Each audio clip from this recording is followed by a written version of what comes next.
묵상기도하심으로 새벽 예배를 시작하겠습니다. 하나님 감사합니다. 오늘도 예배함으로 이 하루를 시작할 수 있는 은혜 주심에 감사합니다. 오늘 이 하루도 주와 동행하는 하루, 또 주님을 기쁘시게 하는 하루 되도록 인도하여 주옵소서. 오늘 이 하루도 하나님께서 천군 천사 동원하셔서 주의 자녀들의 모든 행로를 지키시며 구름 기둥과 불 기둥으로 인도하여 주옵소서. 힘들고 어려운 시대에 하나님께 모든 것을 맡기고 믿음으로 승리하는 복된 성도들이 되게 하여 주옵소서. 예수님의 이름으로 기도합니다. 아멘. 찬송가 438장 드리겠습니다.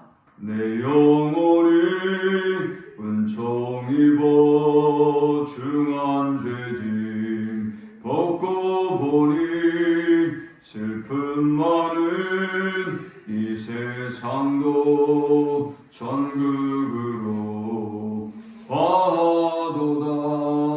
할렐루야 찬양하세. 내 모든 죄 사함받고 주 예수와 동행하니 그 어디나 하늘나라 주의 얼굴 뵙기 전에 멀리 뵈던 하늘나라 내 마음속에 이루어지니 날로 날로 가깝도다. 할렐루야 찬양하세. 내 모든 죄 사함받고 주 예수와 동행하니 그 어디나 하늘나라.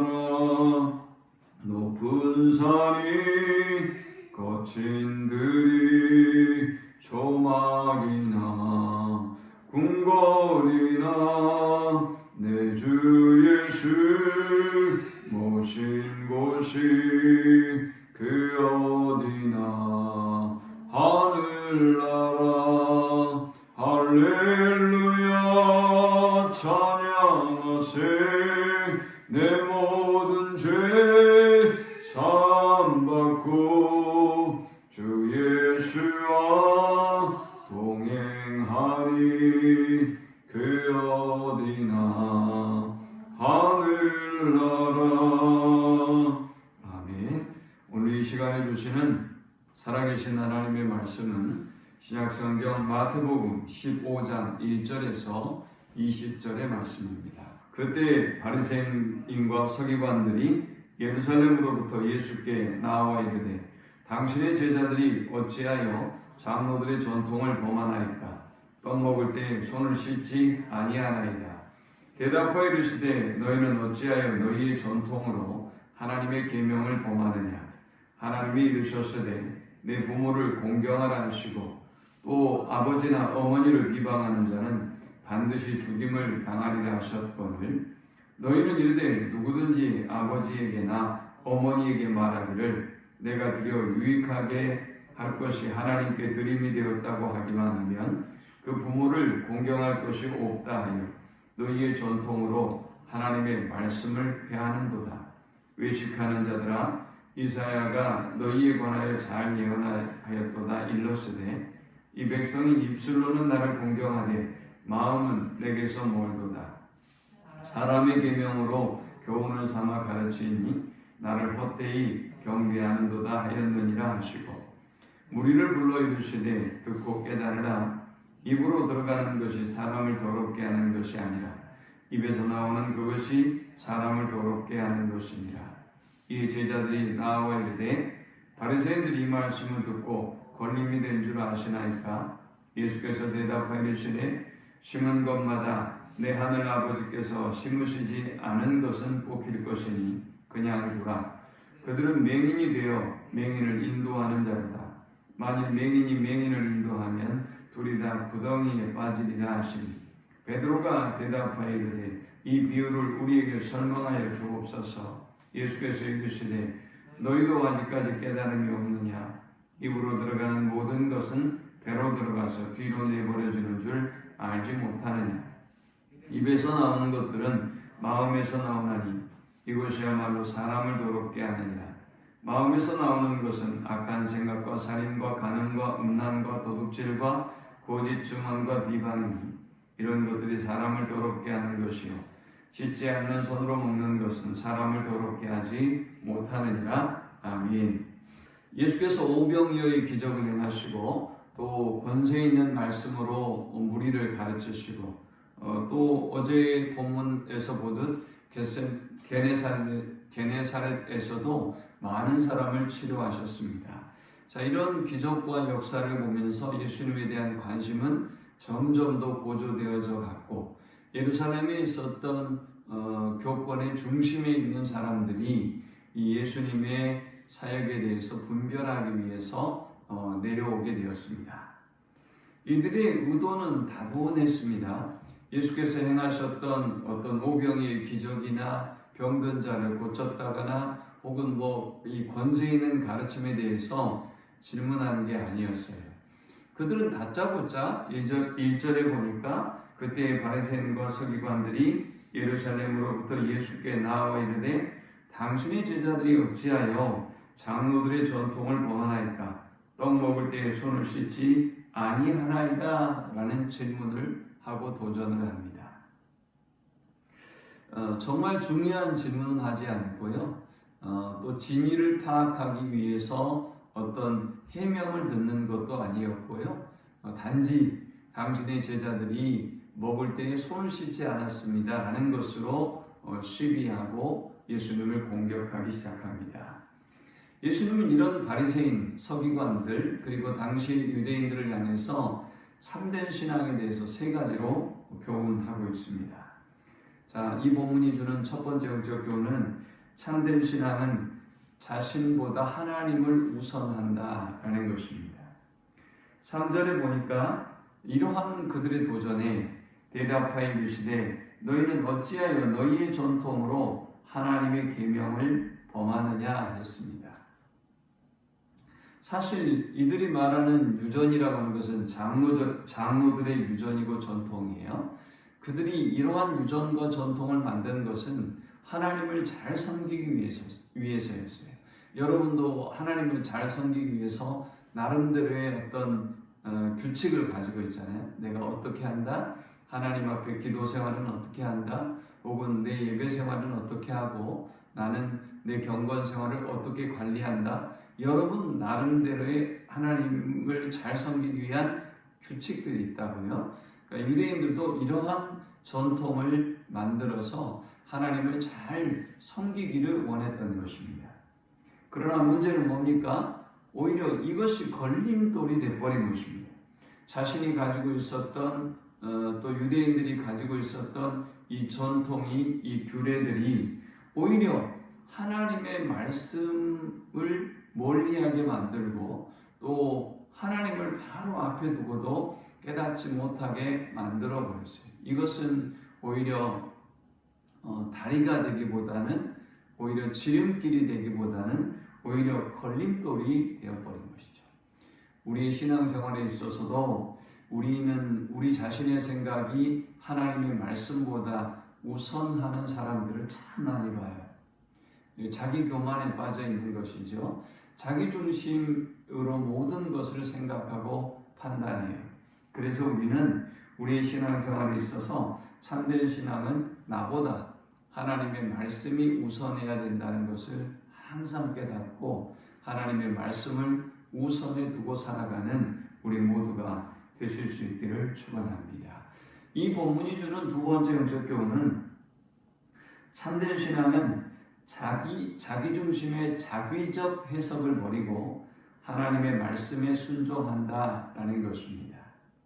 이게 무슨 말씀인가 하면 당시의 유대인들은 부모를 봉양해야 될 것을 하나님께 드리면 그 다음부터는 부모님에 대한 책임을 다하지 않아도 된다고 생각을 했어요. 그러나 성경은 그렇게 말씀하지 않죠. 하나님도 경외하고 섬기고 그리고 부모를 공양할 것을 말씀했어요.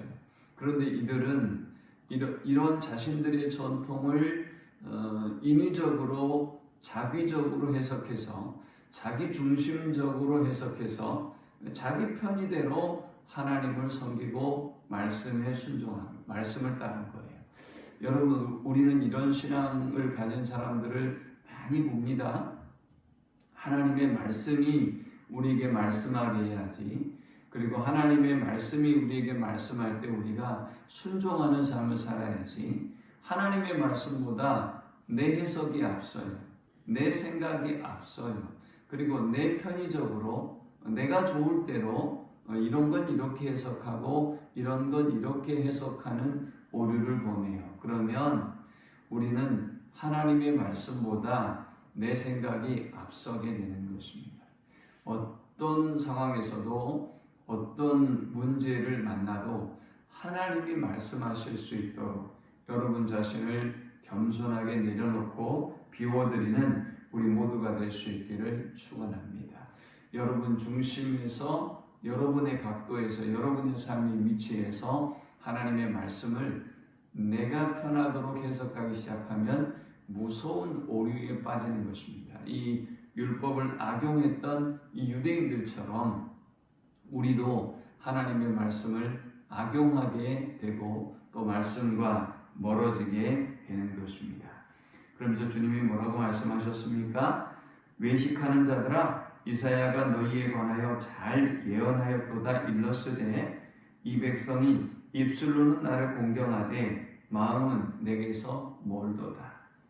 율법을 따르는 것 같지만 그러지 않다라는 것입니다. 그리고 9절에 사람의 계명으로 교훈을 삼아 가르치니 나를 헛되이 경배하는도다. 하나님의 말씀대로 순종하고 경배해야 되는데 사람의 생각대로 사람의 전통대로 하나님을 따르게 되었으니 이것은 하나님을 올바르게 경배하는 것이 아니다라는 것입니다. 이에 제자들이 질문합니다. 이에 제자들이 나와 이르되 12절에 바리새인들이 이 말씀을 듣고 걸림이 된 줄 아시나이까? 예수께서 대답하여 이르시되 심은 것마다 내 하늘 아버지께서 심으시지 않은 것은 뽑힐 것이니 했습니다. 자, 이 말씀은 무슨 말씀인가 하면 하나님의 말씀에 기반하지 않는 신앙은 뽑힌다는 것입니다. 다 사라지고 없어지고 뽑혀지게 된다는 것입니다. 우리가 신앙생활을 오래 하다 보면 자기중심주의에 빠져있는 사람들이 있어요. 자기교만에 빠져있는 사람이 있어요. 하나님께 뿌리를 내리고 하나님의 말씀에 뿌리를 내리지 아니하고 자기 생각으로 충만한 사람들을 보면 너무 열심히 하는 것 같지만 나중에 어떻게 돼요? 온데간데 없어요. 뿌리채 뽑혀져서 저 바람에 나는 겨처럼 날아가 버리는 걸 볼 수 있어요. 바로 그런 말씀입니다. 오직 하나님의 말씀을 우선하고 하나님의 말씀으로 말씀하게 하고 순종하는 우리 모두가 될 수 있기를 축원합니다. 마지막 세 번째 이 본문이 주는 영적 교훈은 참된 신앙은 외식이 아니라 내적 정결에 힘쓴다라는 것입니다. 유대인들은 자신들이 이 전통을 지키고 또 율법을 지키면서 그들이 경건하다고 생각했어요. 그들이 하나님을 잘 섬기고 있다고 생각한 것입니다. 이 착각이 하나님을 헛되이 경배하게 만들었고 이 착각이 하나님과 멀어지게 만들어버리고 말았습니다. 그래서 아까 8절과 9절에 헛되이 경배하는도다. 입술로는 나를 공경하지만 마음은 멀다 라고 말씀했죠. 이제 주님은 17절에서 우리가 힘써야 될 경건이 어떤 것인지 말씀하고 있습니다. 입으로 들어가는 모든 것은 배로 들어가서 뒤로 내버려 지는 줄을 알지 못하느냐? 입에서 나오는 것들은 마음에서 나오나니 이것이야말로 사람을 더럽게 하느니라. 우리가 정말 힘써야 할 것은 외적인 정결이 아니라 내적인 정결이다. 너희는 외적인 정결 때문에 내적인 정결을 잃어버리고 말았다라고 말씀합니다. 그러면서 19절에 마음에서 나오는 것은 악한 생각과 살인과 간음과 음란과 도둑질과 거짓 증언과 비방이니 이런 것들이 사람을 더럽게 하는 것이요 씻지 않는 손으로 먹는 것은 사람을 더럽게 하지 못하느니라. 제자들과 손을 씻지 않았던 제자들의 모습과 하지만 손을 씻었지만 또 경건과 거룩에 힘쓴다고 생각하지만 그들의 내면의 죄악에서 나오는 그 결과들을 이야기하면서 우리가 가져야 될 관심은 내적 정결임을 보여주고 있습니다. 오늘 이 말씀을 기억하면서 내 생각보다 하나님의 말씀을 우선하고 내 해석보다 하나님의 말씀이 말씀하게 하고 또 어떤 우리가 잘하는 것들이 있죠. 내가 이 부분에 정결하고 이 부분에 경건하고 하는 부분이 꼭 있어요. 그러나 그런 외적인 정결 때문에 내면의 정결을 잃지 아니하는 하나님과 관계를 놓치지 않는 귀한 성도들이 되시기를 축원합니다. 하나님 감사합니다. 사순절을 따라 우리가 주님의 음성을 듣고 우리 자신을 돌아봅니다. 하나님의 말씀이 가장 우선하고 있는지, 하나님의 말씀이 우리에게 말씀하게 하고 있는지, 그리고 우리의 관심이 내적인 정결함에 우리가 관심을 두고 있는지 돌아보게 하시고 말씀으로 돌아가는 아침이 되게 하여 주옵소서. 예수님의 이름으로 기도합니다. 아멘. 지금은 우리 주 예수 그리스도의 크신 은혜와 성부 하나님의 극진한 사랑과 성령의 노보교통 충만케 하시니 우리의 교만함을 버리고 하나님의 말씀으로 돌아가고 말씀에 순종하는 삶을 살기를 소망하는 모든 성도들의 머리 위에 지금부터 영원토록 함께 있을지어다. 아멘.